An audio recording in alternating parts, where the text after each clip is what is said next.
来看云林的保仔寮渔港发生这20年来上界严重的海水倒灌，沿海渔温拢有受到影响，对当地渔民算是上百万，甚至甲这车路的路基呢，冲出一个40公尺长的坑。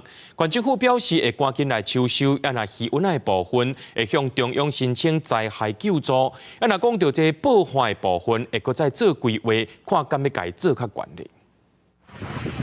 受到天文调位，卡到风台过境带来西南气流，保仔寮渔港漏水位达到2米4，比平均漏水位1.7米悬出真济。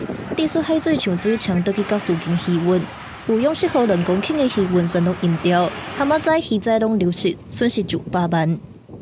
拢规个拢瀑布啦，像无看到路安共款啦，规条路啊，困啊鱼仔拢流了去，啊一碗10鱼仔入来，海桥啊拢死啊，即区目前就300几。咱要改善咱的渔港吼，解决这淹水的问题，吼口湖乡有9大养殖区，吼，咱下轮养殖区面积370公顷左右啦。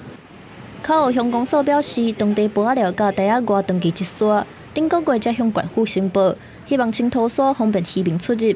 即摆所当着大楼地处海水倒击，那部分渔民损失惨重，毛海附近车路塌坑40多米长，需要紧急抢修。 灾害，阮会赶紧来抢修啦吼！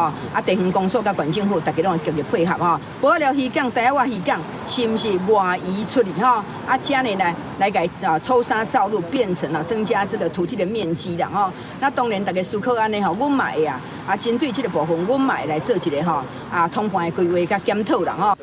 云林县府表示，这个月底有一摆的大楼。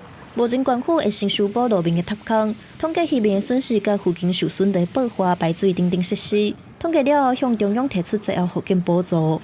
记者王伟雄，云林报道。